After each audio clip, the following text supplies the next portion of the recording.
Las torres de cristal de Luminara Prime se extendían hacia los soles gemelos como música congelada solidificada. La canciller Zepr se encontraba en la plataforma de observación más alta, observando a su gente en su vida cotidiana en los jardines. Los Cari habían construido su civilización sobre los principios de armonía y paz. La guerra era algo que habían leído en textos antiguos, pero que nunca habían experimentado. Durante 2000 años, la Federación Kalari había crecido lenta y cuidadosamente a lo largo de 3 sistemas estelares. Se enorgullecían de sus galerías de arte que flotaban en gravedad cero y de sus centros de investigación donde los científicos trabajaban para comprender los misterios más profundos de la existencia. La violencia les era tan ajena que habían desmantelado sus fuerzas militares hacía 800 años. ¿Para qué necesitaría alguien armas cuando los problemas podían resolverse mediante el diálogo y la comprensión? La primera señal de problemas provino de su colonia más alejada, Nexus 7. La red de comunicación cuántica se quedó repentinamente en silencio durante lo que debería haber sido un informe diario de rutina. La oficial de comunicaciones, Lyra, intentó restablecer el contacto durante 3 días antes de informar al Sumo Consejo que algo andaba mal. Quizás se trate simplemente de una falla del equipo, sugirió el consejero Vex durante la sesión de emergencia. Las operaciones mineras allí se han expandido rápidamente. Es posible que hayan dañado accidentalmente el conjunto de transmisores. El canciller Zepr se sintió incómodo, pero asintió. Envíen una nave de reparación a investigar. Que informen inmediatamente a su llegada. La nave de reparación llegó a Nexus 7 y encontró algo incomprensible. Todo el planeta había sido devastado. Donde una vez hubo relucientes instalaciones de investigación y cómodas viviendas, no había nada más que materia orgánica gris que cubría la superficie como un cáncer.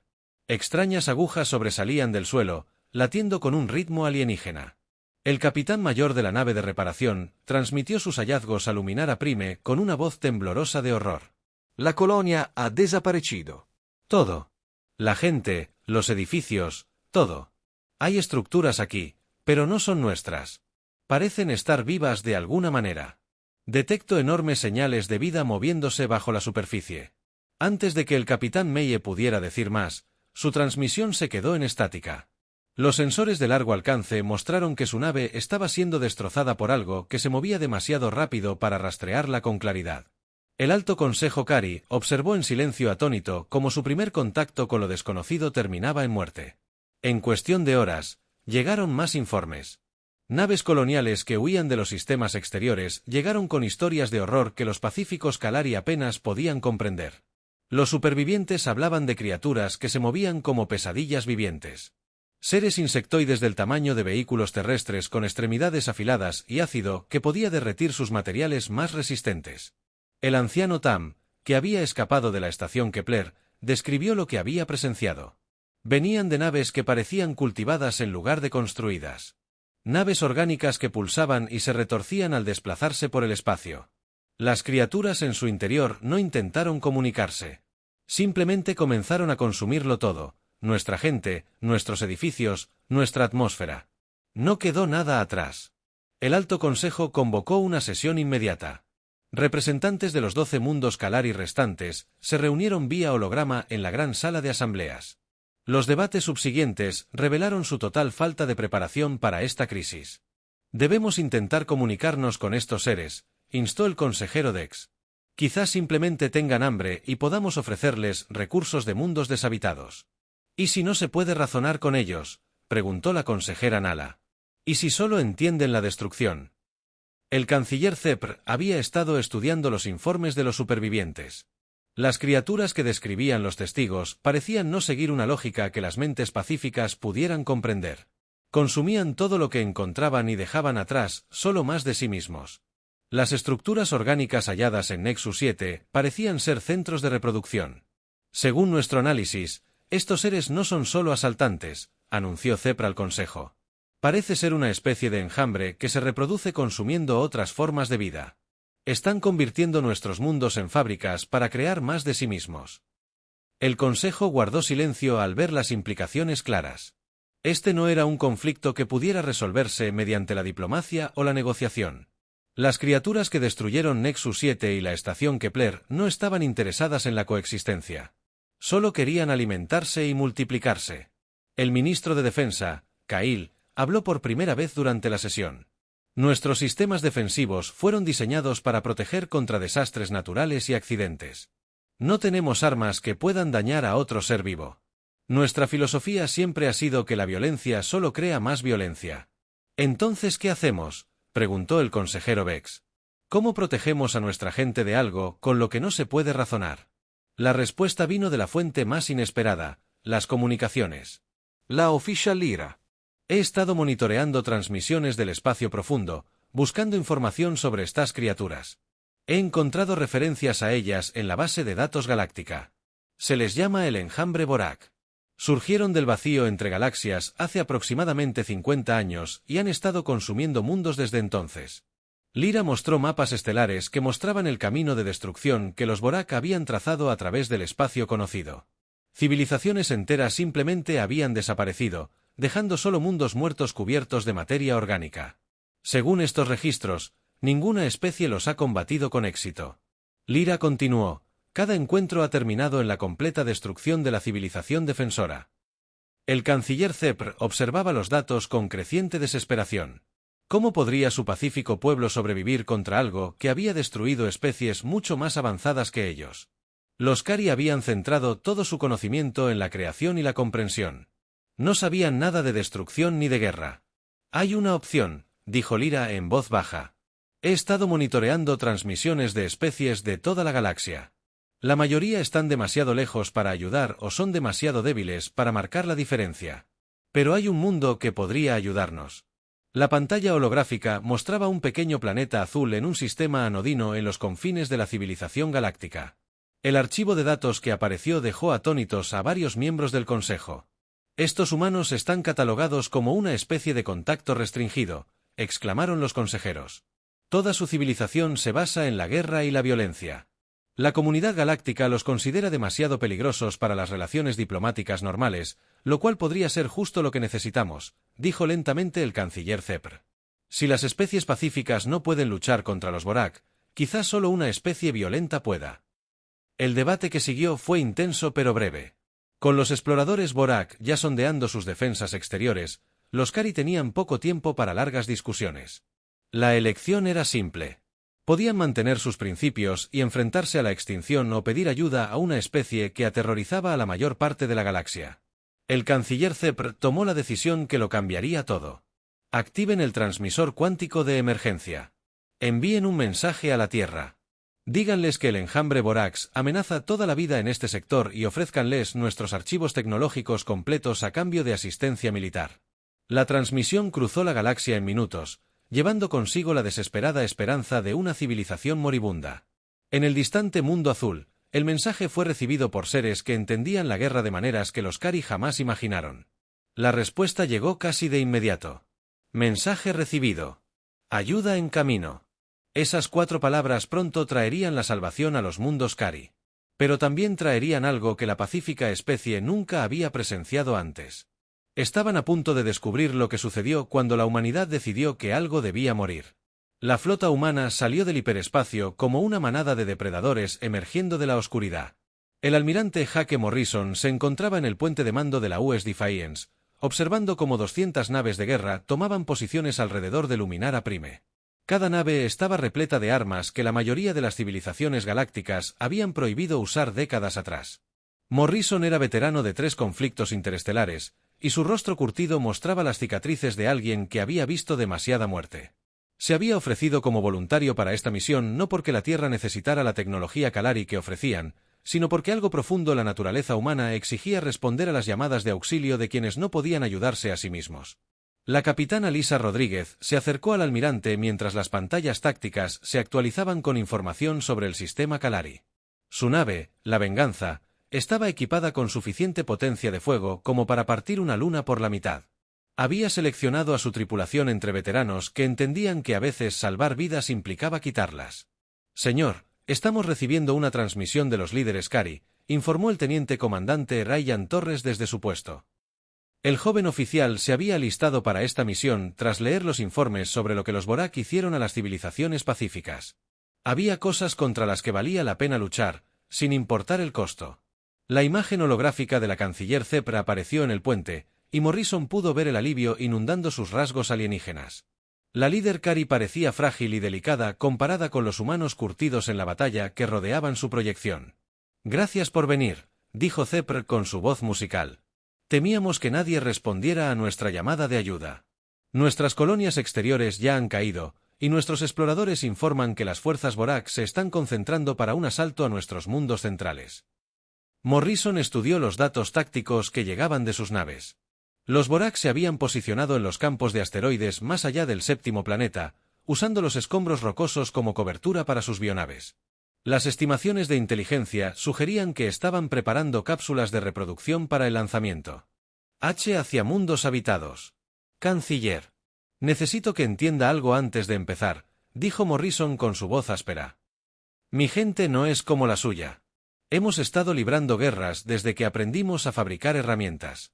Lo que estamos a punto de hacer para salvar sus mundos podría sorprenderle. Zepr ladeó la cabeza confundida. No lo entiendo. Almirante. Seguramente hay formas pacíficas de resolver este conflicto. Morrison. Intercambió miradas con Rodríguez, quien negó levemente con la cabeza. Las especies pacíficas nunca lo entendieron hasta que lo vieron. Con sus propios ojos. Canciller, estas criaturas han destruido docenas de civilizaciones. No negocian ni muestran piedad. El único lenguaje que entienden es la violencia, y nosotros lo hablamos muy bien. Antes de que Zepr pudiera responder, Morrison se volvió hacia su oficial táctico. Señalen a todas las naves. Desplieguen formaciones de batalla y prepárense para el combate. Código de autorización Omega 7. En toda la flota, las tripulaciones humanas se movían con eficiencia experta a medida que los sistemas de armas se activaban. Cañones de plasma capaces de fundir titanio sólido se extendían desde su carcasa. Sistemas de bombardeo cinético cargados con varillas de tungsteno, preparados para acelerar proyectiles a fracciones significativas de la velocidad de la luz. Tubos de torpedos cuánticos armaban ojivas capaces de romper el mismísimo tejido espacial. El comandante Danny Walker lideró la preparación de los batallones de lanzamiento orbital a bordo de las naves de transporte. Sus soldados eran voluntarios de las unidades de fuerzas especiales de la Tierra que habían solicitado ser asignados a las misiones más peligrosas disponibles. Cada soldado portaba equipo diseñado específicamente para combatir especies alienígenas a las que los humanos normales no podían enfrentarse. «Escuchen», dijo Walker a sus tropas por el sistema de comunicación. «Inteligencia dice que estos bichos se reproducen comiéndose a otros seres vivos. Eso significa que han convertido cada mundo que controlan en un gigantesco caldo de cultivo. Nuestro trabajo es ir allí y asegurarnos de que dejen de reproducirse para siempre». La sargento María González revisó su rifle de plasma mientras escuchaba la sesión informativa. Había crecido en los barrios bajos de Ciudad de México, donde sobrevivir significaba ser más fuerte que todo lo que intentara matarte. Los Borak eran solo otro depredador, y ella había lidiado con ellos toda su vida. «¿Y los prisioneros, señor?», preguntó el cabo Benayes. El joven soldado era nuevo en el combate interestelar, pero había sobrevivido a las guerras de bandas en la colonia Luna, donde mostrar piedad era un lujo que la mayoría de la gente no podía permitirse. Walker miró a sus tropas con ojos fríos. «Estas cosas no hacen prisioneros. Has, se comen todo lo que capturan vivo. Les devolvemos el favor». «No, Borak deja este sistema respirando». En el puente del Defiance, Morrison observaba cómo sus naves se movían a posiciones de ataque. El Kari había proporcionado escaneos detallados de las bioips de Borak, y las imágenes eran perturbadoras incluso para el personal militar experimentado. Las naves alienígenas parecían haber sido cultivadas en lugar de construidas con curvas orgánicas y superficies pulsantes que sugerían que estaban vivas. «Almirante, estamos detectando movimiento en el campo de asteroides», informó Torres. «Parece que los bichos saben que estamos aquí». Morrison asintió mientras los primeros exploradores Borak emergían de su escondite. Las naves alienígenas se movían con un flujo orgánico inquietante que dificultaba atacarlas con armas convencionales. Pero las armas humanas distaban de ser convencionales. «Todas las naves abren fuego», ordenó Morrison. «Apunten a las bionaves líderes y enséñenles a estas criaturas lo que sucede cuando amenazan a personas inocentes». El espacio alrededor de Luminara Prime estalló en violencia cuando la flota humana desató una destrucción a una escala que la pacífica Kari jamás imaginó posible. Rayos lanza, capaces de atravesar las cortezas planetarias, azotaron a los exploradores Vortak mientras las descargas de misiles llenaban el vacío con una muerte explosiva. La capitana Rodríguez observó cómo sus sistemas de puntería se fijaban en un grupo de naves Borak que intentaban flanquear la formación humana. «Disparen todas las baterías», ordenó, y su nave liberó suficiente energía para abastecer una pequeña ciudad durante un año. La bionave Borak, que ella tenía como objetivo, simplemente dejó de existir cuando torpedos cuánticos la destrozaron a nivel molecular. Pero más naves alienígenas emergían del campo de asteroides, y Morrison se dio cuenta de que se enfrentaban a una fuerza mucho mayor de lo que la inteligencia había predicho. «Señor, estamos detectando enormes bionaves que se dirigen hacia nosotros desde el sistema exterior», informó Torres con voz tensa. «Son más grandes que cualquier cosa en nuestros archivos». Morrison sonrió sombríamente mientras estudiaba la pantalla táctica. Los Borak estaban aportando todo lo que tenían a esta lucha, lo que significaba que los humanos podrían demostrar todo su potencial. «Avisen a la flota», ordenó Morrison. «Todas las naves están autorizadas a usar armas restringidas. Que vean lo que la humanidad aporta a la guerra». La canciller Zepr observaba desde su centro de mando cómo armas que nunca había soñado posibles iluminaban la oscuridad del espacio. Los humanos no solo luchaban contra los Borak. Los estaban destruyendo sistemáticamente con precisión y brutalidad. Eso hizo que su gente cristalina retrocediera conmocionada. Pero cuando la primera oleada de bionaves Borak murió bajo el fuego humano, Zepr se dio cuenta de algo que cambiaría su comprensión de la galaxia para siempre. A veces, la salvación no provenía de quienes compartían tus valores, sino de quienes estaban dispuestos a abandonar los suyos para proteger los tuyos. Los humanos habían acudido a ayudar, y lo harían de la única manera que conocían. Con una violencia abrumadora y devastadora que salvaría a la Federación Kalari o lo destruiría todo en el intento, las cápsulas de asalto rugieron a través de la atmósfera de Kalari, Colonia 7, como meteoritos que transportaban la muerte misma. El coronel Danny Walker se aferró a las ataduras de su cápsula mientras los escudos térmicos brillaban al rojo vivo a su alrededor. A través de la pequeña ventana, pudo ver el planeta transformado en algo más que una pesadilla. Donde antes se alzaban hermosas ciudades Kalari, ahora había enormes estructuras orgánicas que latían con vida alienígena. El suelo mismo parecía respirar como si todo el planeta se hubiera convertido en un gigantesco organismo vivo. Espirales de biomateria endurecida sobresalían de la superficie como heridas infectadas, mientras charcos de fluido ácido burbujeaban entre ellas. 30 segundos para el impacto, anunció la computadora de la cápsula con su tranquila voz mecánica. Walker revisó su arma una última vez y activó su sistema de comunicación para dirigirse a su batallón. «Recuerden, gente, estas cosas se comen vivas a sus presas», dijo Walker mientras su cápsula se cerraba a través de la turbulencia atmosférica. «Han convertido este mundo entero en un caldo de cultivo para más de su especie. Nuestro trabajo es simple. Mata todo lo que se mueva y quema todo lo que no». La sargento María González sintió que su cápsula se estrellaba contra la superficie con una fuerza estremecedora. Las puertas de impacto se abrieron de golpe y salió rodando con su rifle de plasma ya disparando. El paisaje a su alrededor estaba cubierto por una gruesa alfombra orgánica que se apretaba bajo sus botas como carne podrida.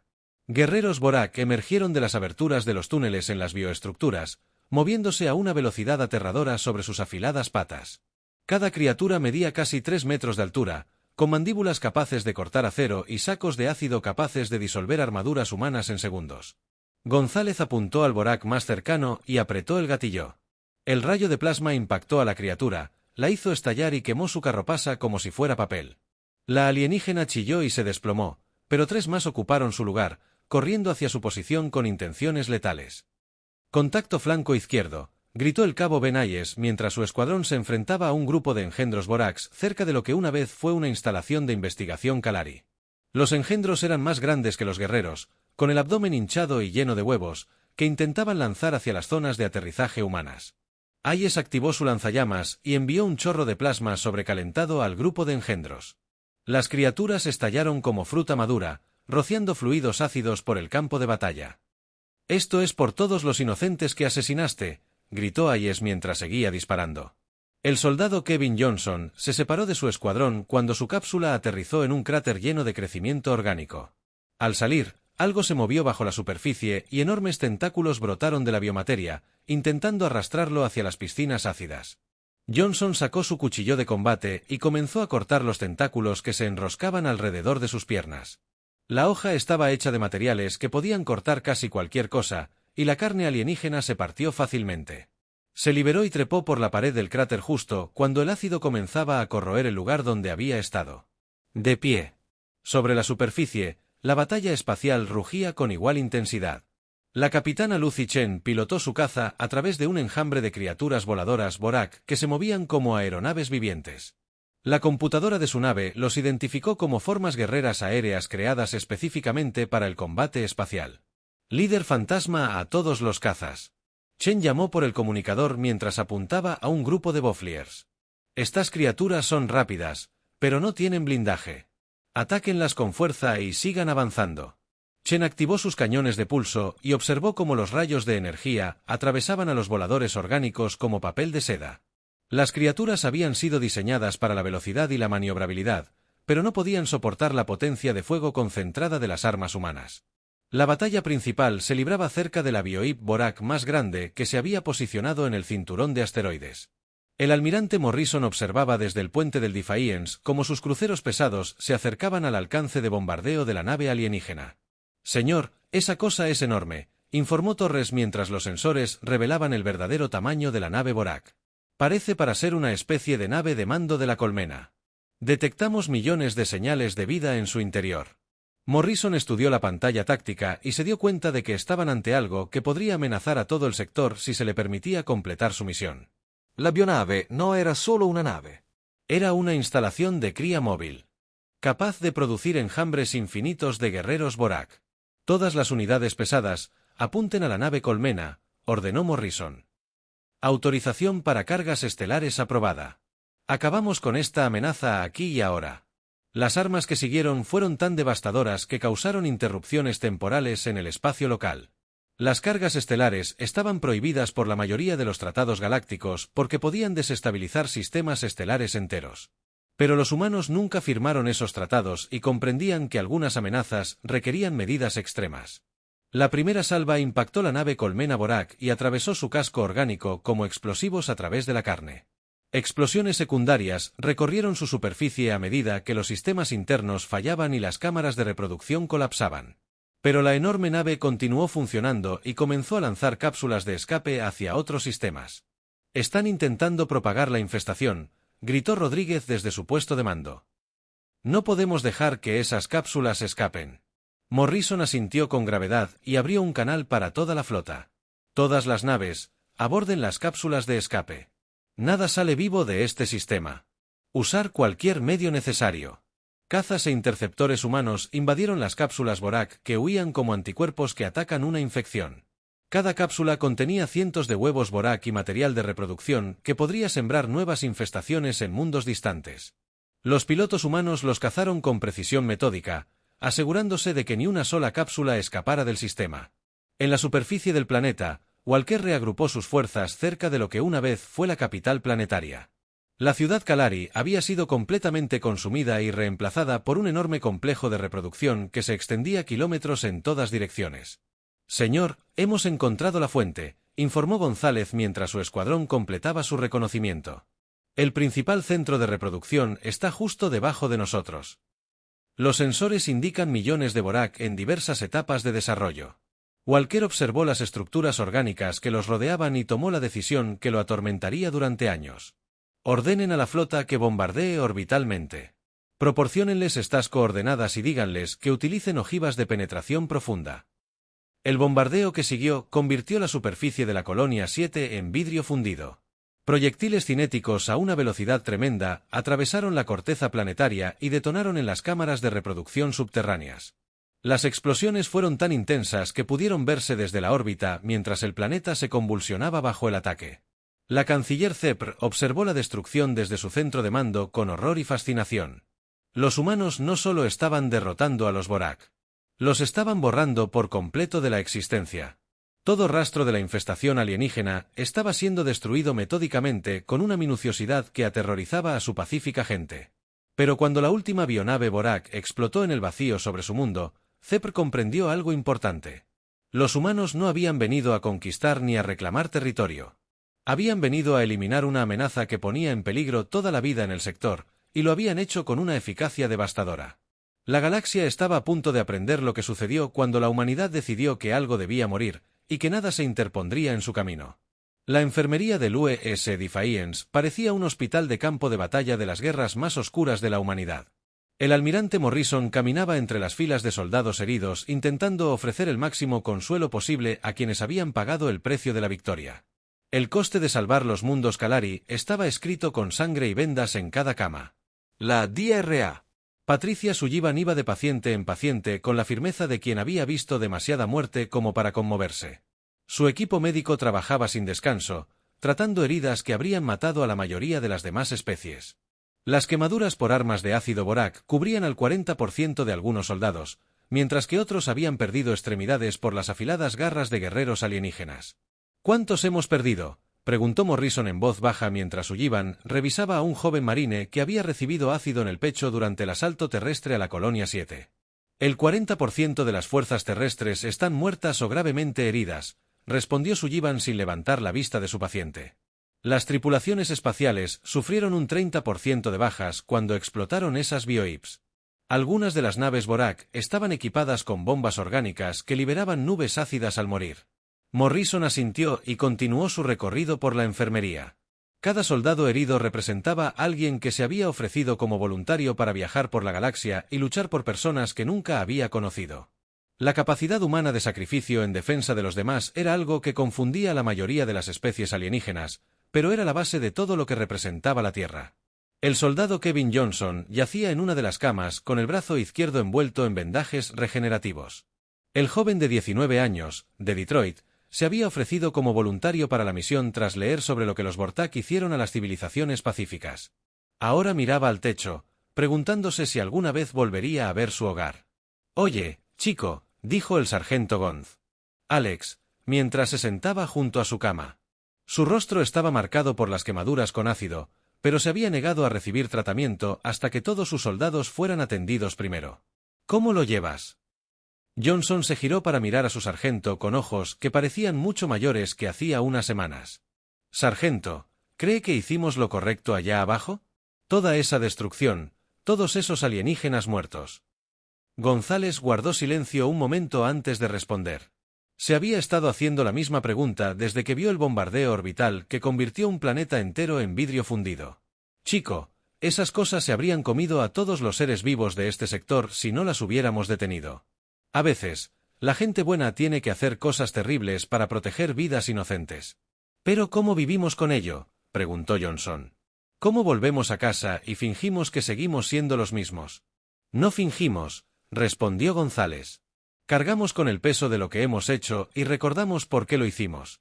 Cada niño Kalari que crece sano y salvo vale cada pesadilla que tendremos el resto de nuestras vidas». En el centro de mando, la canciller Zepr solicitó una reunión privada con el almirante Morrison. La líder Kalari había pasado la última semana intentando comprender lo que había presenciado durante la batalla por su civilización. Los humanos habían salvado a su gente. Pero los métodos que emplearon desafiaron todo lo que los Kari creían sobre la naturaleza del comportamiento civilizado. Morrison llegó a la reunión con aspecto cansado y agotado. El almirante no había dormido bien desde que comenzó el asalto final, y el peso del mando se reflejaba en cada línea de su rostro curtido. «Almirante, debo preguntarle algo que me ha estado preocupando», dijo Zepr mientras su imagen holográfica se materializaba en la sala de conferencias. «Su gente nos salvó, pero lo hizo con tanta violencia, con tanta destrucción. ¿Cómo concilia esto con su misión declarada de ayudar a los demás?». Morrison guardó silencio un largo momento antes de responder. «Canciller, mi especie aprendió algo hace mucho tiempo. Hay fuerzas en este universo con las que no se puede razonar, con las que no se puede negociar y cuya existencia no se puede permitir. Cuando nos encontramos con tales fuerzas, hacemos lo que debemos hacer sin importar el costo. Para nosotros. Pero el nivel de destrucción que usted causó», continuó Zepr, «no solo derrotó a los Borak, los borró por completo de la existencia. Incluso sus cuerpos fueron destruidos tan completamente que no quedó nada, porque cualquier otra cosa habría sido un fracaso». Morrison respondió, con firmeza: «Los Borak no eran solo invasores. Eran una plaga que consumía todo lo que tocaba. Dejar a uno solo de ellos con vida habría significado que podrían reconstruir y amenazar otros mundos. Vinimos aquí para... Acabamos con la amenaza para siempre». Zepr luchó por comprender la perspectiva humana. «Y después de que esto termine, ¿qué le sucede a su gente? ¿Cómo vuelven a la vida normal después de participar en una aniquilación tan completa? La expresión de Morrison se entristeció al pensar en los soldados en la enfermería y aquellos que nunca volverían a casa. No regresan a la normalidad, canciller. Cargan con el peso de lo que han hecho por el resto de sus vidas. Pero se ofrecieron como voluntarios para asumir esa carga porque alguien tenía que soportarla. ¿Y si otra llamada de ayuda llega de algún otro lugar de la galaxia?, preguntó Zephyr. Entonces responderemos, dijo Morrison sin dudar. Porque eso es lo que hacen los humanos. Protegemos a quienes no pueden protegerse a sí mismos, aunque nos cueste todo. En la Colonia 7, las operaciones de limpieza continuaron bajo la supervisión del coronel Walker. Su batallón se había reducido a menos de la mitad, pero trabajaron metódicamente para garantizar que no quedara ningún rastro de infestación Vorak en el planeta. Toda estructura orgánica tuvo que ser quemada hasta la roca madre y cada metro cuadrado de tierra tuvo que ser esterilizado. El cabo Hayes supervisó a un equipo que utilizaba antorchas de plasma industriales para quemar los sistemas de túneles subterráneos que los Vorak habían excavado bajo la antigua ciudad Kalari. El trabajo era peligroso y agotador, pero era necesario para asegurar que el planeta pudiera algún día ser recolonizado de forma segura. Señor, encontramos algo aquí abajo, llamó uno de los soldados de Hayes desde las profundidades del sistema de túneles. Parecen supervivientes Kalari en una cámara sellada. Hayes corrió al lugar y encontró a un pequeño grupo de civiles Kalari que, de alguna manera, habían logrado esconderse de la invasión Vorak en un refugio de emergencia. Estaban débiles y traumatizados, pero vivos. Era la primera buena noticia que alguien recibía en semanas. Los civiles rescatados fueron evacuados de inmediato a naves médicas donde médicos Kari trabajaron junto a médicos humanos para tratarlos. Su testimonio proporcionó información valiosa sobre el comportamiento de los Vorak y confirmó que los alienígenas habían estado utilizando el planeta como un enorme centro de reproducción. Mientras la flota humana se preparaba para partir, el almirante Morrison permanecía en su puente, observando el sistema Kari por última vez. 3 mundos habían sido completamente estériles. Se eliminaron las consecuencias de la contaminación Vortak, y la amenaza alienígena fue eliminada permanentemente. Pero el costo fue enorme, tanto en vidas humanas como en el impacto psicológico de los sobrevivientes. El capitán Rodríguez se unió a él en la ventana mientras la flota comenzaba a formarse para el viaje de regreso. Almirante, ¿cree que comprenden lo que sacrificamos por ellos? Morrison observó cómo las naves Kalari se movían para reanudar el tráfico normal alrededor de su mundo natal. No creo que importe si comprenden a Rodríguez. Lo que importa es que están vivos y libres. Eso es suficiente. La flota humana comenzó su largo viaje de regreso a la Tierra, llevando consigo la certeza de haber salvado a toda una civilización de la extinción. Pero también llevaban consigo el recuerdo de lo que se vieron obligados a hacer para lograr esa salvación. Y esos recuerdos permanecerían con ellos para siempre. La batalla final comenzó en el profundo vacío más allá del sistema Kari, donde sensores de largo alcance habían detectado el último bastión Vorak. El almirante Morrison se encontraba en el puente del Defiance, estudiando las pantallas tácticas que mostraban una concentración de bionaves sin precedentes. Los alienígenas habían reunido a todas las naves supervivientes en una enorme formación alrededor de lo que parecía ser su principal complejo de colmenas. Los informes de inteligencia sugerían que los Vorak se preparaban para un asalto final que no solo consumiría a la Federación Kari, sino que se extendería por toda la galaxia como una plaga. Las bionaves estaban cargadas con cápsulas de reproducción diseñadas para sembrar nuevas infestaciones en docenas de mundos simultáneamente. Si esta flota escapaba, los humanos se enfrentarían a un enemigo que podría multiplicarse más rápido de lo que podrían ser destruidos. Señor, estamos detectando más de 300 bionaves en esa formación, informó Torres mientras los sensores se actualizaban con nueva información. La nave más grande parece ser una especie de nave reina. Tiene casi 30 kilómetros de largo, y nuestros escaneos indican que contiene millones de Vorak en diversas etapas de desarrollo. Morrison estudió la formación enemiga y se dio cuenta de que esta sería la batalla más peligrosa que la humanidad jamás había librado. Los Vorak habían aprendido de sus encuentros previos con fuerzas humanas y habían adaptado sus tácticas en consecuencia. Esta vez no los tomarían por sorpresa. Avisen a todas las naves, ordenó Morrison. Este es nuestro último combate contra la amenaza Vorak. Cada nave, cada arma, cada soldado que hemos traído a este sistema será necesario para lo que viene después. Un fracaso aquí significa que toda la galaxia caerá ante estas criaturas. La capitana Rodríguez preparó su nave para lo que sabía que sería el combate más intenso de su carrera. La venganza había sido reacondicionada con todas las armas experimentales que la Tierra podía proporcionar, incluyendo sistemas prototipo que nunca se habían probado en condiciones reales de batalla. Todos preparados para el combate, anunció Rodríguez por el comunicador de toda la nave. Estamos a punto de enfrentarnos a la mayor concentración de fuerzas hostiles de la historia registrada. Recuerden que cada vida inocente en este sector depende de lo que hagamos en la nave. Próximas horas. La flota humana avanzó hacia la formación Borak como una lanza clavada en el corazón de la oscuridad. Cada nave se había posicionado para maximizar su potencia de fuego combinada, a la vez que se proporcionaban apoyo mutuo contra las bionaves que intentarían abrumarlas por su superioridad numérica. El coronel Walker y los supervivientes de su batallón se prepararon para lo que probablemente sería su último asalto terrestre. El plan requería que fuerzas humanas abordaran la nave reina y destruyeran sus sistemas de control desde el interior mientras la flota se enfrentaba a las naves de escolta en el espacio.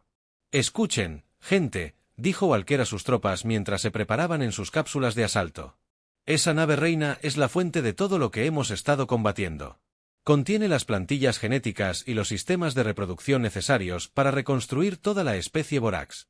Nuestro trabajo es entrar y asegurarnos de que nada sobreviva».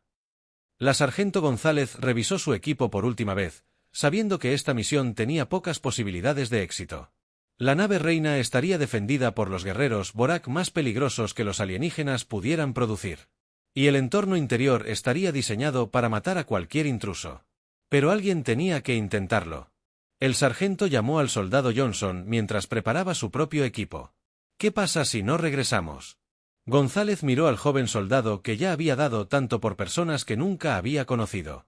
«Entonces nos aseguraremos de que nuestro sacrificio cuente. Johnson. Cada segundo que compramos la flota es otra oportunidad para que terminen esta lucha». La batalla espacial estalló con una violencia que eclipsó todo lo anterior. Las bionaves Borak se abalanzaron sobre la formación humana como misiles vivientes mientras las armas humanas abrían caminos de destrucción entre sus filas. El vacío se llenó de escombros y descargas de energía, mientras dos formas de guerra completamente diferentes colisionaban. La capitana Lucy Chen lideró su escuadrón de cazas en un ataque desesperado contra las bionaves que intentaban flanquear la principal. En formación humana.